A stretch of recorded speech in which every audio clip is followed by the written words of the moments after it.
안녕하세요, 테크몽입니다. 와, 국산 태블릿이 드디어 해냈네요. 10만원대 초반 국산 태블릿의 수준이 이 정도까지 올라왔어요. 태블릿 하면 그냥 아이패드나 갤럭시 탭만 생각하시는 분들이 많은데, 보급형 태블릿 시장은 이렇게 레노버라든지 샤오미 같은 중국산 태블릿들이 먹고 있었거든요. 갤럭시 탭도 이렇게 보급형 태블릿 있는데? 라고 할 수도 있는데, 삼성은 국내 보급형 태블릿 시장을 거의 포기한 것 같습니다. 이 영상에서 말씀드린 것처럼 좀 괜찮은 보급형 태블릿은 국내엔 출시 안 하고 해외만 출시하고 있어요. 그래서 국내 태블릿 시장에서 국산 태블릿은 이제 답이 없다라는 생각이 들었는데, 국산 업체인 아이뮤즈가 아주 큰일을 해냈습니다. 사실 저는 아이뮤즈가 막 윈도우하고 안드로이드 반반 섞인 태블릿을 만들기도 하고 워낙 제품에 대인적이 많다 보니까 굉장히 좀 선입견이 많았는데, 지금 소개해드릴 이 뮤패드 K10 플러스라는 제품은 저의 그런 선입견을 완전히 깬 제품이에요. 그럼 지금부터 제가 왜 이렇게 이 제품을 좋게 보는지 자세히 분석한 결과를 알려드릴게요. 일단 이 뮤패드 K10 플러스의 화면 인치는 10.4인치로 램과 저장 용량에 따라서 출고가는 159,000원과 199,900원이에요. 근데 전 이렇게 4GB 램의 저장 공간 64GB 모델을 할인받아서 약 13만원에 구입했는데, 이것저것 포인트까지 따지면 더 저렴하게 구입했어요. 사실 구입할 때 전용 케이스도 같이 구입하려 했거든요. 근데 이게 인기가 많아서 그런지 재고가 없다고 해서 전 이렇게 본체만 구입했습니다. 이렇게 케이스를 딱 받아보고 느낀 점이 굉장히 친환경적이라는 생각이 들었습니다. 이 박스 재질부터 우리가 흔히 보는 택배 박스 친환경 소재 그 느낌이에요. 그리고 이렇게 박스를 열어보면 이렇게 태블릿 본체가 있고, 이걸 빼면요 안에 설명서하고 이렇게 충전 케이블이 있는데, 이 충전 케이블 빼고 이 안에 뭔가 들어가 있을 것 같은데 굉장히 친환경적이에요. 당연히 충전기는 안 들어가 있습니다. 태블릿을 이렇게 뽑아서 보면 또 놀라운 점이 있는데요, 이렇게 태블릿 화면에 이렇게 주의사항이 써져 있는 보호 비닐이 붙어 있는데, 보호 비닐 밑에 보호 필름이 붙어 있다네요. 그래서 이걸 이렇게 떼어넣어서 봤는데 생각보다 굉장히 고품질의 보호 필름이 화면에 붙어 있습니다. 보호 필름이 붙어있는 위치가 굉장히 정확하죠. 그리고 보통 저가형 스마트폰이나 태블릿에 붙어있는 보호 필름은 스크래치도 너무 잘 나고 지문도 많이 묻고 해서 굉장히 별로인 경우가 많은데, 이 보호 필름은 안티 핑거프린트라고 해서 AF 처리가 되어 있고요. 그래서 지문도 덜 찍히고 화질 저하도 거의 없어가지고 첫인상이 굉장히 좋았어요. 그리고 또 제품 처음 딱 봤을 때 첫인상이 굉장히 좋은 것 중에 하나가 싼 티가 안 납니다. 이게 단순히 느낌상 싼 티가 안 나는 것 같아 이런 게 아니고요, 외관 디테일이 굉장히 훌륭합니다. 제가 이해하기 쉽게 다른 보급형 태블릿하고 좀 비교해서 말씀드릴게요. 먼저 갤럭시 탭 A7입니다. 이 디스플레이 테두리를 감싸고 있는 이 플라스틱 하우징이 전면에서 봤을 때 퀄리티를 굉장히 많이 떨어뜨립니다. 그리고 측면에서 봐도 디스플레이 하우징하고 이렇게 백 판넬하고 이렇게 별도의 파츠로 되어 있고, 그리고 이렇게 여러 개의 파츠가 측면에 만나는 부분에 단차까지 이렇게 있어가지고 실제로 보면 고급감이 굉장히 떨어집니다. 그래서 보급형 태블릿들은 이런 부분 보면 굉장히 싼 티가 많이 나요. 뒷면을 봐도 마찬가지입니다. 다른 저가형 태블릿들도 비슷해요. 근데 이 뮤패드 K10 플러스는 그런 거 없죠. 완전히 풀 알루미늄으로 이렇게 제작되어 있어서 굉장히 보급형 태블릿치고는 고급스러움이 납니다. 뒷면을 봐도 마찬가지예요. 전체가 일체형이에요. 어느 각도로 봐도 전부 다 이렇게 일체형으로 되어 있어가지고 굉장히 깔끔하고 디자인이 예뻐요. 갤럭시 기준으로 그런 제품을 찾으려고 그러면 이렇게 거의 한 3-40만원 되는 제품을 봐야 이런 풀메탈 하우징 공법이 적용되어 있습니다. 다만 이 스위치의 퀄리티는 조금 떨어지는 게 보이긴 하지만, 근데 이 10만원대 초중반에 구입 가능한 국산 태블릿에 이런 공법이 적용돼서 마감 처리가 잘 되어 있다는 거는 와, 진짜 세상 많이 좋아졌네요. 근데 물론 이 제품도 옆에 보이는 이런 스위치 말고도 보급형 티가 조금 나는 부분이 있긴 한데, 보시다시피 베젤 두께가 조금 두껍죠. 전형적인 보급형 태블릿의 베젤 두께입니다. 같은 인치에 좀 잘 맞는 태블릿인 레노버 P12랑 비교해도 조금 더 두꺼운 게 눈에 띄죠. 그리고 이 제품 지금 보시면 뒷면 전체가 이렇게 좀 깔끔해 보이긴 하는데, 요거 처음 해받았을 때 지금 여기 아무것도 없는 이 부분에 이렇게 별도의 스티커가 붙어 있습니다. 이거 그냥 떼면 되지라고 생각했는데 이게 잘 떨어지지도 않고요. 이렇게 억지로 떼어내 보니까 자국이 그대로 남았어요. 그래갖고 진짜 보기 싫다, 이거 왜 이러나 싶어서 이렇게 손으로 좀 문질러 보니까 떨어지긴 하던데요. 손이 많이 더러워져가지고 처음에 좀 당황했습니다. 물론 지금은 보시다시피 완전히 깔끔하게 떨어졌어요. 그리고 뒷면을 좀 더 자세히 살펴보다 보니까 플래시가 이렇게 들어가 있네요. 보시다시피 요즘 보급형 태블릿들에는 이렇게 전부 다 플래시가 안 들어가는 추세거든요. 그래서 원가 절감을 한 게 되게 많은데 이 제품은 이렇게 플래시도 들어가 있고 카메라도 굉장히 이렇게 좀 튀어나와 있습니다. 태블릿에선 카메라가 그렇게 중요하지도 않기도 하고 플래시도 잘 안 쓰는 편인데, 보급형 태블릿 디자인을 이렇게 했어야 됐나라는 생각이 좀 들긴 하네요.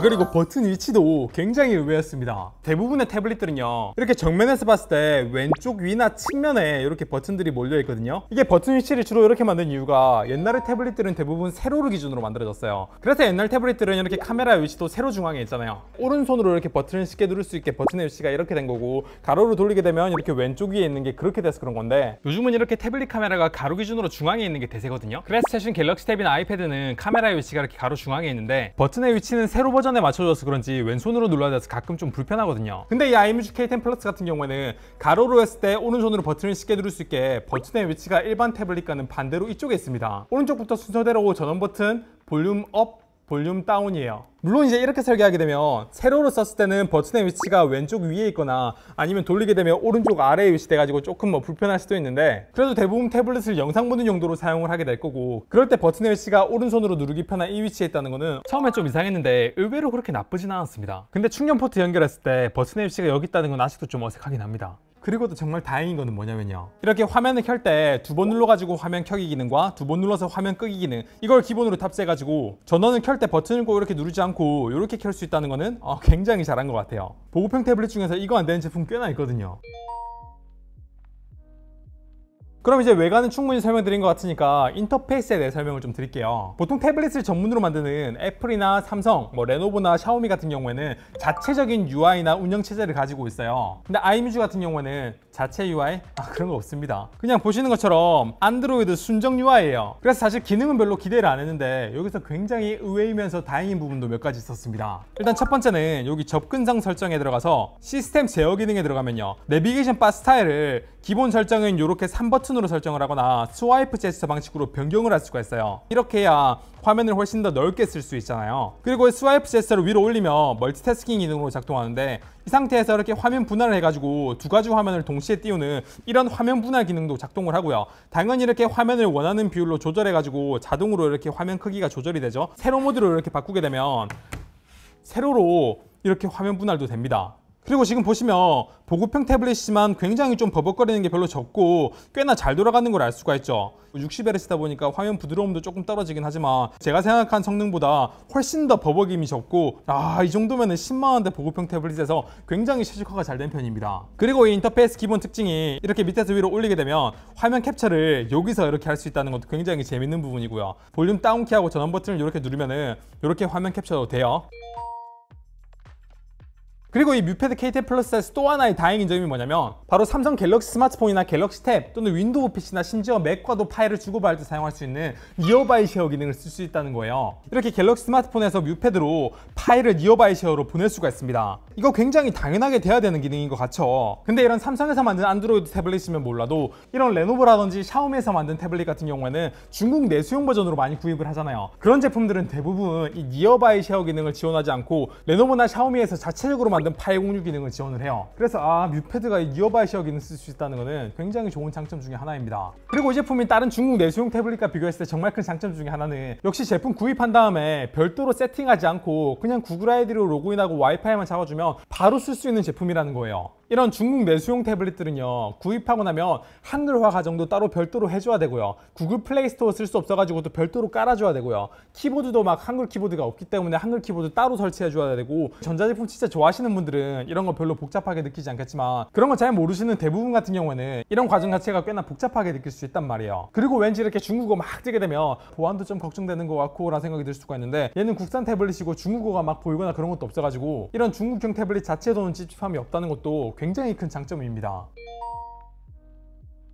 사실상 우리는 보급형 태블릿에 별로 많은 것들을 바라지 않잖아요. 그냥 사용하는데 우리가 좀 불편하지 않게 이렇게 더블 탭으로 화면을 켜거나 끄거나 이런 기능 지원해주고요, 이렇게 멀티태스킹 기능 지원해주고요, 그리고 적당한 수준의 디스플레이, 적당한 수준의 배터리 정도면 가성비 태블릿으로서는 이 이상 별로 바랄 게 없잖아요. 근데 좀 분석을 하다 보니까 이게 안 돼? 라고 하는 부분도 몇 가지 있긴 했습니다. 이 제품은요, 주변의 빛 밝기에 따라서 밝기를 자동으로 조절하는 자동 밝기 기능이 없어요. 그게 당연하게도 이 제품이 조도 센서가 없기 때문입니다. 아니, 플래시 넣을 돈으로 조도 센서 넣어줬으면 참 좋았을 텐데, 사실 이런 보통 보급형 태블릿에서는 조도 센서를 넣어줘도 기껏해야 하나 정도 넣어주잖아요. 그래서 그게 보통 이런 카메라 주변에 들어가다 보니까 이렇게 손으로 잡게 됐을 때 화면 밝기가 자동으로 휙휙 바뀌고 이래가지고 자동 밝기 기능을 끄고 사용하시는 분들도 많지만, 그래도 있는데 끄고 사용할 수 있는 거하고 아예 없는 거하고 느낌이 좀 많이 다르잖아요. 근데 그래도 참 다행인 점이 뭐냐면 디스플레이가 이 가격대치고는 굉장히 밝은 편이라는 겁니다. 보통 요즘 출시되고 있는 가성비 태블릿들은요, 이런 삼성에서 만든 좀 이상한 태블릿들을 제외하고는 대부분 화면 밝기를 스펙상 400니트에 맞춰서 출시를 해요. 보통 우리가 실내에서 많이 사용하게 되는 보급형 게이밍 노트북 같은 경우에는 화면 밝기가 300니트 정도로 나오거든요. 제 경험상 밝기는 수치에 따라 이렇게 설명드리곤 하거든요. 근데 이 제품의 밝기는요, 스펙상 400니트인데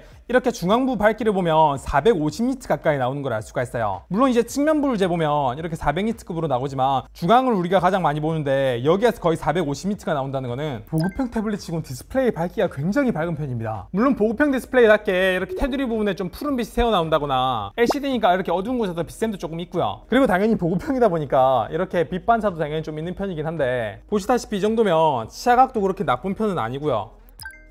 기본 화이트 밸런스도 이렇게 굉장히 잘 맞는 편이지만 이렇게 차가운 색상, 따뜻한 색상 이렇게 색상도 선택 가능하고 커스터마이징도 이렇게 가능해요. 와, 그래서 저는 10만원대 태블릿에 이 정도면은 디스플레이는 저는 더할 나위 없이 만족스럽습니다. 근데 다만 이 제품을 사용할 때 좀 조심해야 될 점이 하나가 있다면요, 바로 디스플레이의 최도 밝기가 굉장히 밝은 편입니다. 보통 삼성이나 레노버 제품 같은 경우에는 디스플레이 밝기를 최소한으로 낮췄을 때 굉장히 어두워지거든요. 그래서 이런 흰 화면 띄워놓고 디스플레이 밝기를 최소로 하게 되면 보통 이렇게 5니트 가까이 나와요. 근데 방금 보여드린 5니트도 정말 어두운 방에서 영상을 시청할 때는 가끔 좀 밝다라는 생각이 드는 밝기거든요. 근데 이 뮤패드 K10 플러스 같은 경우에는 밝기를 최소한으로 낮췄을 때 이 흰색 부분의 밝기를 재보면 거의 30니트 중반 후반까지 이렇게 가요. 그래서 어두운 곳에서 굉장히 밝은 밝기입니다, 이 정도면. 근데 그나마 다행인 점이 뭐냐면요, 여기 설정에 보면 더 어둡게라는 설정이 있거든요. 이거를 켜게 되면 밝기가 좀 더 어두워지고, 그 상태에서 밝기를 최대한으로 낮추게 되면 이렇게 밝기가 훨씬 어두워지면서 밝기가 거의 한 자릿수 가까이 떨어지긴 하거든요.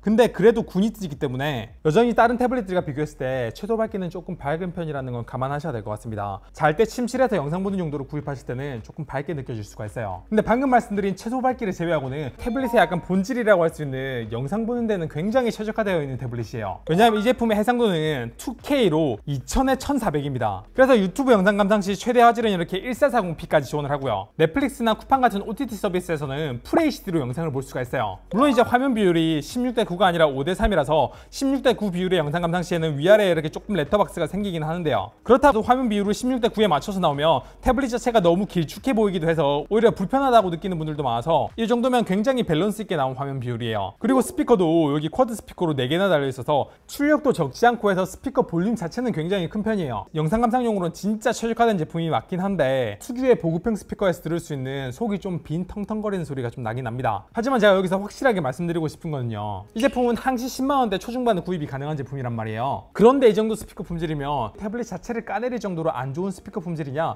그 정도는 아닌 것 같습니다. 가격을 생각했을 때 말하는 거예요. 물론 이제 제가 이 영상에 올린 것처럼 10만원대 해외 직구로 구입 가능한 이 레노버 P12랑 비교했을 때는 뮤패드 K10 플러스가 조금 더 안 좋은 게 맞습니다. 근데 이 P12 같은 경우에는 제가 아이패드 10세대랑 스피커 품질을 좀 비교 대상으로 놓을 정도로 보급형이지만 스피커 품질이 굉장히 좋은 편이었고요. 얘는 좋다기보다는 그냥 딱 10만원대 태블릿 정도의 스피커 품질 소리를 들려준다, 그런 느낌이에요. 두 개를 한번 비교해서 들려드릴게요.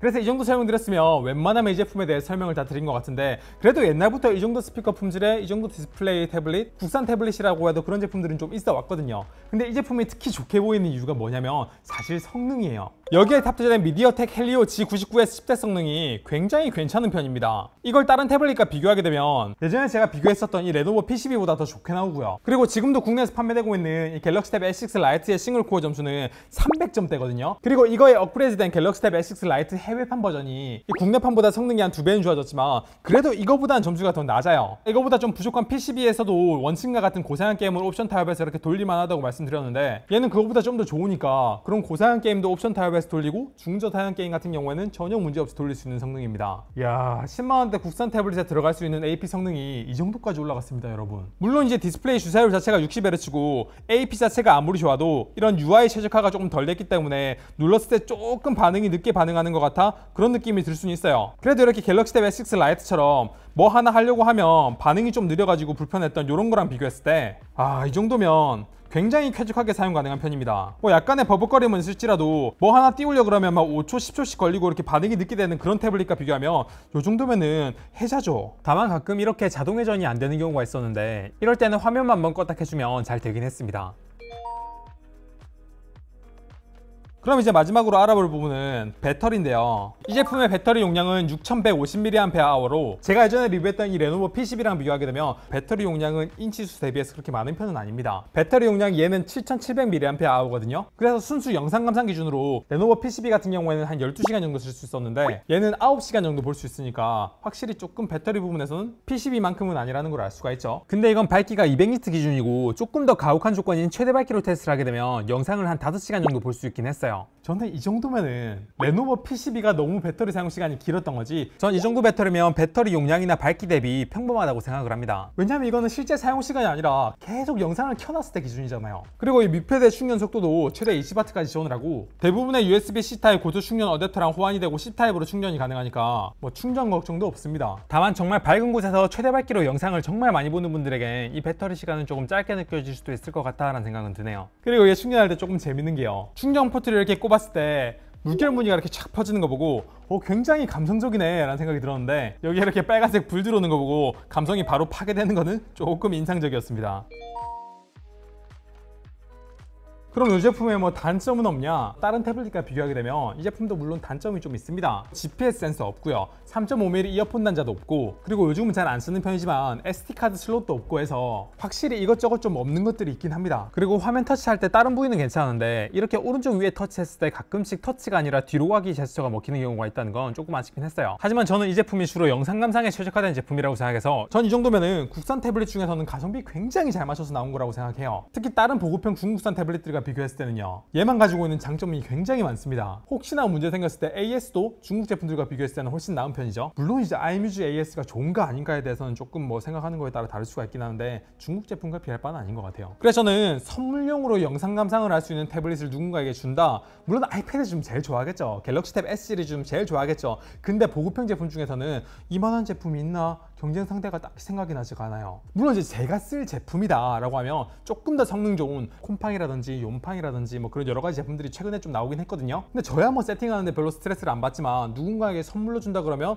진짜 처음에 샀을 때부터 쉽게 세팅할 수 있는 요만한 제품 찾기 힘든 것 같아요. 가히 국산 보급형 태블릿에 한 획을 그었다 라는 말을 해도 괜찮을 정도로 굉장히 밸런스 있게 잘 만든 제품이라 저는 굉장히 이 제품 만족스럽습니다. 근데 이 플래시는 좀 요즘 이렇게 보급형 태블릿의 성능이 전체적으로 많이 오르면서 해외 직구까지 생각했을 때 살 수 있는 보급형 태블릿의 선택폭이 굉장히 많이 늘어났는데 그런 것도 진짜 찬찬히 준비해서 리뷰해 보도록 할게요. 네, 그럼 이번 영상은 여기까지고 영상 괜찮았으면 구독, 좋아요 부탁드립니다. 감사합니다. 테크몽이었습니다.